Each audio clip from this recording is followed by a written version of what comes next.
I want to read something that is a colloquy on X between two people, a woman who describes herself as a former defense attorney and the Vice President of the United States, who just replied tweet to her.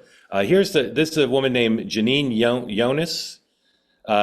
Put that up if you need me to find the number, I can. This is a post from her. She says, "I'm a former defense attorney and currently a civil liberties attorney with no political dog in this fight. I watched the video at least 10 times from different angles and at different speeds and waited to offer an opinion, which I still reserve the right to change if additional information changes the calculus. It is very clear that the officers instigated the confrontation." Larry, do you agree with that? No, and she's not. She does Okay. have a dog in the fight, but I'll get to that later. Okay. The woman initially tried to wave them past her. Larry, do you agree with that? No. Okay. ICE officers have no authority to search a U.S. citizen or arrest her unless there's a probable cause to believe she's harboring undocumented individuals, not a contention here. Larry, do you agree with that? That is true, except in this case, because she was impeding their activities, they had every right to question her. Okay. I still feel like there was room in the road. Yeah, okay. A woman surrounded by masked armed men who have no law enforcement authority over her has every right to try to escape. Larry, do you agree with that?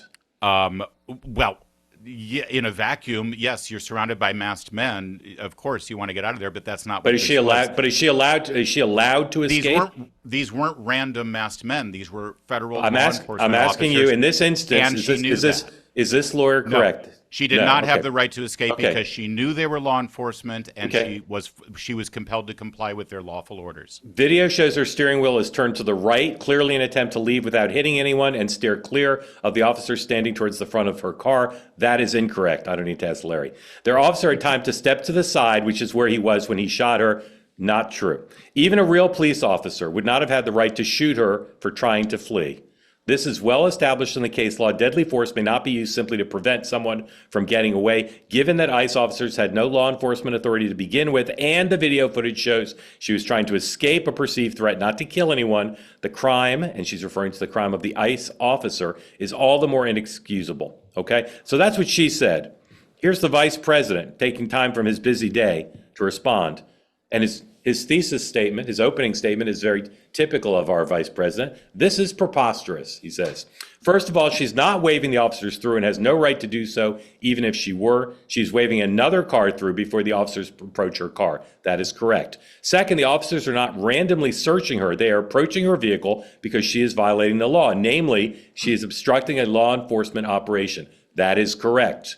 You're not allowed to walk up to or drive up to people who are enforcing the law and make it harder for them to do their jobs." Yemisi, do you agree with that? Do you agree with that? Yeah. Okay. Third, this defense attorney is drawing a meaningful distinction between an ICE officer and a, quote, real police officer. Again, you're not allowed to interrupt a lawful enforcement operation, which is exactly what this woman was doing. Yemisi, you agree with that? She was interrupting them. She was interrupting. To me, it looked like she was waving a car to go through, and that car decided to stop, and those officers got out. It didn't look like she was actively interrupting them. Right. Okay, this is to me the critical point the vice president makes. It echoes the point I've been making throughout the program. Fourth, the officer didn't discharge his weapon to prevent her from fleeing. When he discharged his weapon, she had pointed the vehicle at him and pressed the gas. He discharged his weapon in self-defense, and the other angles of the video show the woman clearly hit the officer with her car while accelerating. The gaslighting is off the charts, and I'm having none of it. This guy was doing his job. He tried to stop her. She tried to stop him from doing his job. When he approached her car, she tried to hit him. Finally, he says, a tragedy, absolutely, but a tragedy that falls on this woman and all of the radicals who teach people that immigration is the one type of law that rioters are allowed to interfere with. Except for the fact that he ended his sentence with a preposition. Pretty well done. Little strange thing for the vice president to engage. Larry, what do you know about the lawyer who did the original tweet?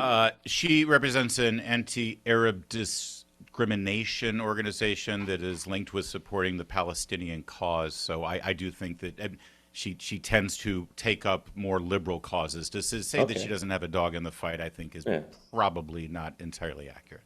Larry, can you be a vegetarian and a member of the NRA? Yes, you can. You can. You can. Chad, welcome in. Is that analogous? It is totally analogous. It's the most on point analogy I've ever made. They say that something that's easy is like a walk in the park. Well, Easier than a walk in the park, hit the subscribe button, be part of the two-way community, never miss an episode, be part of our conversations. Thank you for your service to America. And don't forget, you can now listen to the morning meeting and Two-Way Tonight on Apple, Spotify, or wherever you get your podcasts.